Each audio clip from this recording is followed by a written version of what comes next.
So the next subject I would like to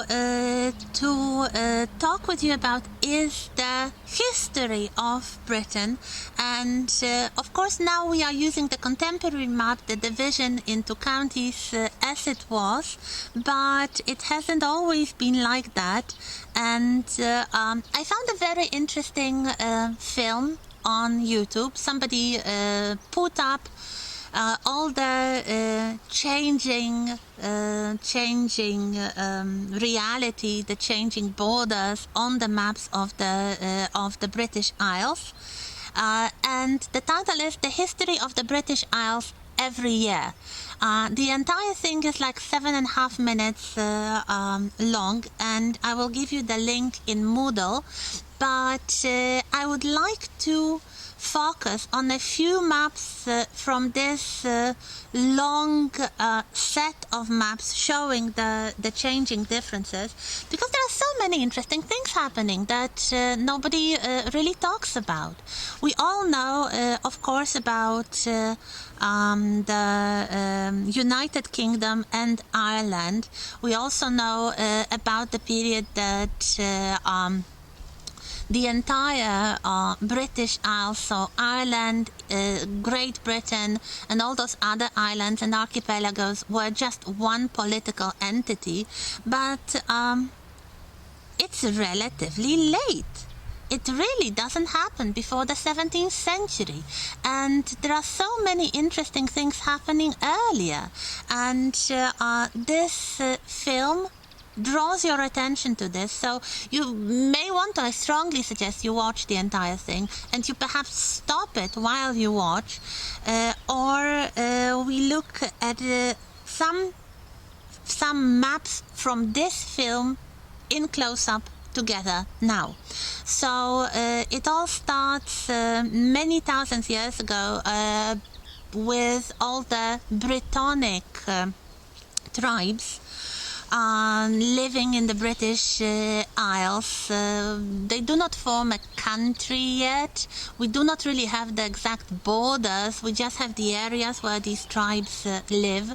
We do not even know whether the Celts were the original people living in the British Isles, whether they were the people who built Stonehenge and other monuments of prehistory, or the Celts came and subdued or kind of drove away, or even perhaps caused the extinction of the original population. Anyway, at the time when the Romans come, so the first map that we look at is year 50 of the current era. We have the beginning of the Roman invasion. We have the concept of Britannia, so the Roman province in the south of England. And above that, so the area of Wales and the north of England and Scotland and Ireland, we still have those Brittonic Celtic tribes. I will call them Celtic tribes because at the time of the Romans they are mostly Celts. So if you're interested, Google the names of the tribes. This is just the idea to give you the concept of the early stage of the Roman invasion. Then in year 100 we have Britannia covering the entire breadth of England and Wales, as you can see. So the Roman lands, the Roman Britannia, is basically within the same borders as modern England and Wales, with the lands of the Picts. So one of the Scottish tribes, perhaps the main Scottish tribes, also being subdued by the Romans. If you watch the maps in movement, you will see it changes. The Picts win back their lands. Actually, this is the area which we discussed when we talked about the north of England and the borders of the Roman Empire, the walls built by the emperors, especially Hadrian's Wall, which basically follows the lands of the Picts bordering with Roman Britannia. So that's it. In Ireland, we still have tribal lands, and that's what happens. After the Romans move back, the Anglo-Saxon tribes start to settle. You can see here, this is another map. This is actually from Wikipedia. It shows you the original lands of the Angles, Saxons and Jutes, coming from the German lands, from Denmark as well.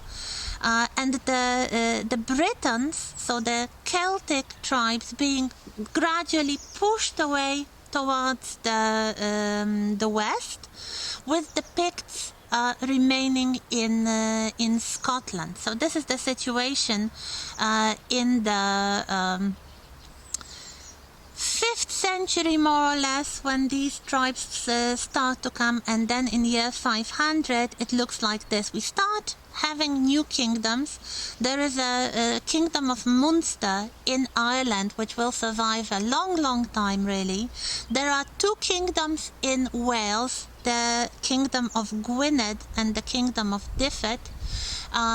We will talk about Ireland, we will talk about Wales in the following 2 weeks, so you will see that.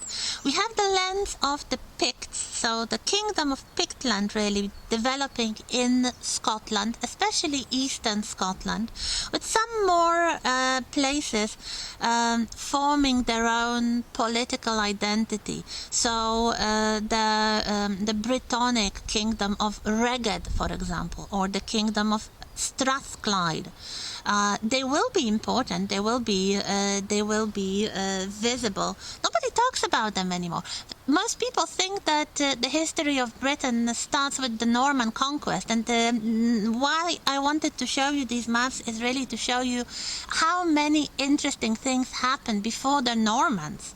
So we have the original tribes, we have the Romans, and now we have those Anglo-Saxons. We have one early kingdom here called Bernicia, and we have, of course, some more kingdoms. I don't know why this person who did this video decided to focus on just a few of them, but if we look, for example, at the area of East Anglia, this is also one of those early kingdoms, and you will see it on the map as well.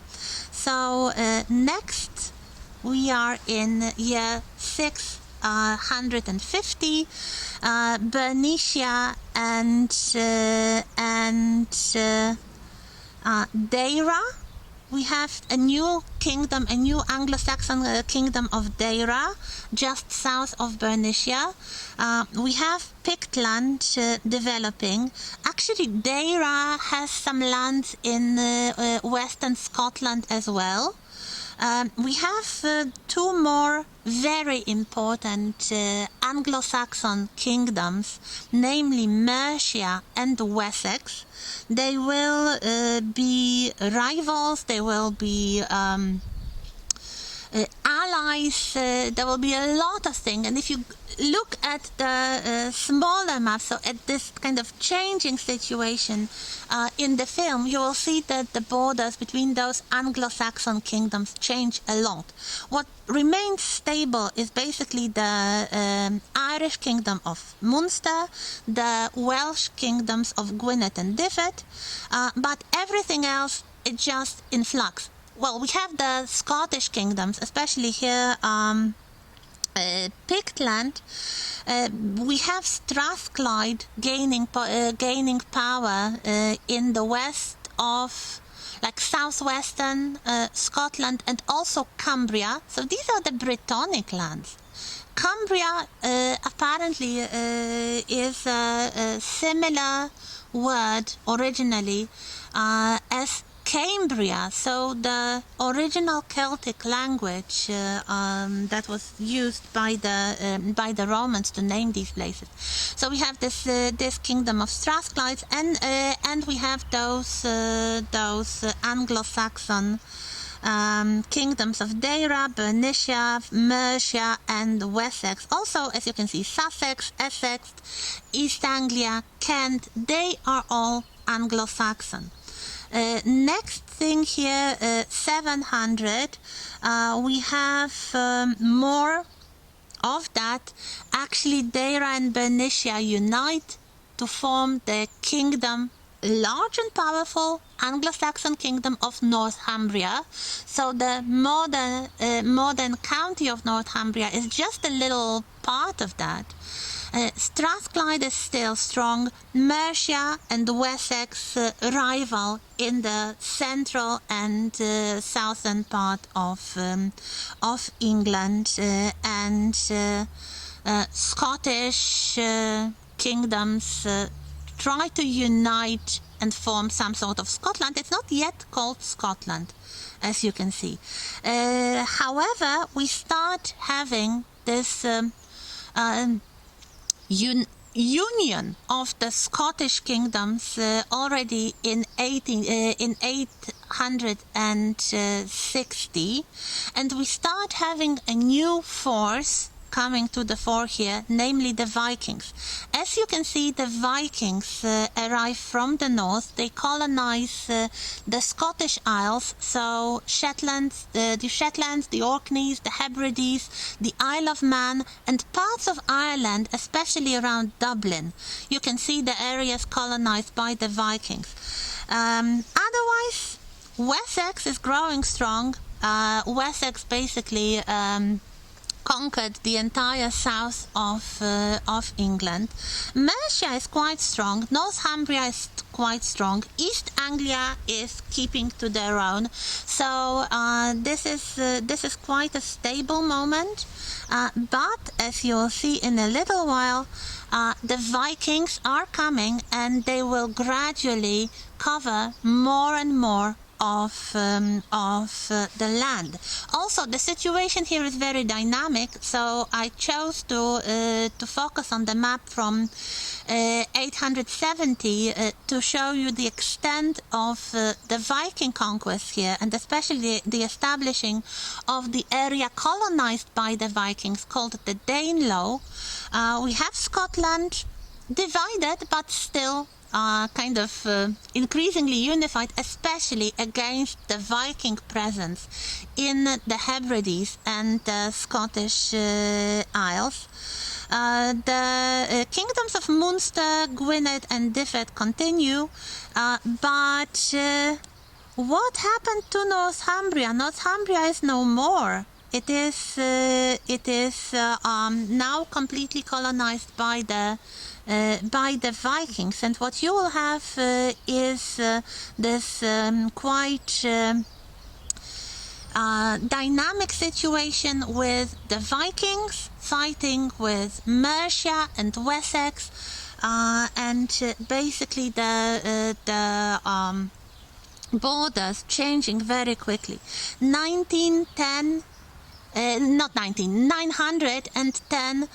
we have Scotland, actually Vikings getting some hold at the north of Scotland.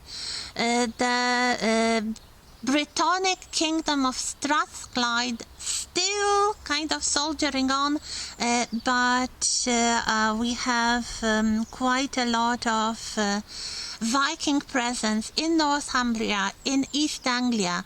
The Danelaw is greatly extended. Mercia is shrinking. Wessex is going strong. Mercians are being pushed into Wales. So to the areas of Gwynedd, perhaps more than Dyfed, but as you can see, the Vikings are a really big presence here. However, when Mercia and Wessex decide to unite, they finally managed to oppose the Vikings, and 930 what we have is for the first time the concept of England. England pushing the Vikings away. As you can see, they are only in the north, they are on the Isle of Man, and they are around Dublin, but otherwise we have England, we have Scotland, the Kingdom of Scotland, we still have the Kingdom of Strathclyde. It's a really interesting place, and it could be a good idea to just Google it on the map, perhaps even see the Wikipedia page for it. And we have the two Welsh kingdoms. Continuing, what else? Year 1000. Strathclyde is within the area of English influence, so we really start having the kind of England we know today. So we have England, we have Scotland, we have another kingdom of Powys in Wales, but the two traditional kingdoms of Gwynedd and Dyfed kind of continue. Dyfed is now called the Howbarth. Sorry, I cannot really speak Welsh, but it looks like the Vikings are gone, but not forever. As you can see, they are back with the vengeance, and England in year 1020 is basically completely under the sway of the Vikings, with perhaps Wessex gaining or kind of retaining a little bit of their independence. Strathclyde also has some independence. Scotland is continuing, and this is the moment when the Anglo-Saxons unite again. England is re-established. The Vikings are pushed back to the north. Wales is unified under the Kingdom of Gwynedd. So we have really the beginning of the modern treatment of those regions at the time when the Normans invade. So whatever happened before, all those maps we have observed now, all happened before the Norman invasion. 1066, if you remember. This is 1060, just a few years before the Norman invasion. England is back as an Anglo-Saxon kingdom, more or less unified. Scotland is unifying, Wales is unifying, and the Vikings are pushed back. This is the moment when the Norman conquest happens, and by 1070 the entire area of England, modern England, let's say, in the modern borders, is under the House of Normandy, who are closer to the Vikings than anything else. They are really the Vikings from Normandy, the Vikings from the north of France. So that's, I guess, the reason why they are in the same color as those Norsemen in the Scottish Isles and Dublin and the Isle of Wight. Because now it's like the Vikings came again, but they are not the Vikings from the north, but the Vikings from Normandy. The Kingdom of Scotland is there. As you can see, the Welsh kingdoms divided, but they are a separate unity from England. What will happen later on, as you will see, for example, 1100. Yeah, 1100. We have Scotland, England, and the beginning of the conquest of Wales. So that's basically it. The south of Wales is gradually conquered by the English. I mean, the House of Normandy. Then we have 1280 1480, we have the beginning, really, of the conquest of Ireland as well. This is the first time we do not see the kingdom of Munster in Ireland because the large part of it is conquered by England now, or it is, let's say, dominated by England. The Norsemen are only in the Hebrides, not even in the Hebrides. They are in the Shetlands and the Orkneys. Other Scottish islands and the Isle of Man are within the Kingdom of Scotland. Wales is a smaller, reduced principality in the north, with the Isle of Anglesey and the north of Wales, because all other places, like the Welsh Marches, are held by England. So this is the situation. This is the Plantagenet. This is the campaign of Edward the First, or around that time. By 1350, as you can see, Wales is no more. It is united with England, or at least it is dominated by England. Scotland is increasingly unified, and Ireland is also under the sway of England. Then what we have, 1470, this is the period of the Wars of the Roses. And you can see that Scotland is very unified by that time, and the Norsemen are pushed back even from those northern archipelagos of Shetlands and the Orkneys. But England and Wales are completely divided between the supporters of the House of Lancaster and the House of York.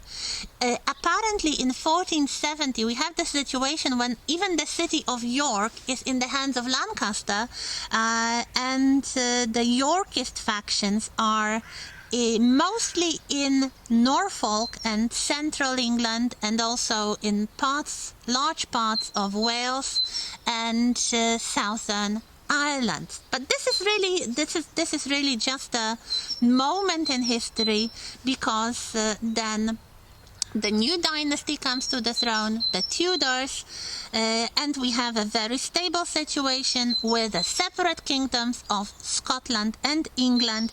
Wales is subdued again, so we have something that we can kind of relate to nowadays with England and Scotland as two separate kingdoms. This is really the situation under the Tudors. And later on, England subdues Ireland as well. So by 1610, we have England with Ireland as one kingdom and Scotland as a separate kingdom. The situation becomes a bit more complicated with the Stuarts and the period of the Civil War. So what we have here is no king, of course. So we have the Kingdom of Scotland, but it is ruled by a religious group called the Covenanters. We have some other groups like the Confederates in Ireland, and the vast swathes of England and Wales are just held by either the parliamentarians, so the followers of Cromwell, or the royalists, the last vestiges of the aristocracy, faithful to the Stuarts. And after the defeat of the royalists, we have a very short moment when everything is one color. 1655, the Commonwealth of England, Scotland and Ireland, one country, held by the Parliament and Lord Protector Oliver Cromwell. But after his death, of course, with the restoration of the Stuart dynasty, we are back to this familiar image of the Kingdom of Scotland and the Kingdom of England, and they are united, and this will be the situation which will remain very, very stable. And this is the kind of map that we know now. This is how we got there. As you can see, 1710, we have the Kingdom of Great Britain, so the official unification of England and Scotland, so the two separate kingdoms are now one body, Great Britain, with with Ireland as a separate part. But even this in 1801 is integrated into the United Kingdom of Great Britain and Ireland. And this is 1801, and the next map we see is 1922, because for more than 100 years this was just one color, the United Kingdom of Great Britain and Ireland, and it only ends with the proclamation of Irish Free State after the First World War. So we have the United Kingdom of Great Britain and Northern Ireland, so the modern name, and the Irish Free State, later known as the Republic of Ireland. And this is the situation now. This is how we got to the present political situation. So I do not expect you to learn all this. Just familiarize yourself with those historical names. Look through the maps, watch the film, and watch really how it changed very dramatically sometimes in times. And next week we'll talk about other regions of the United Kingdom, because we have covered England so far. So thank you and goodbye.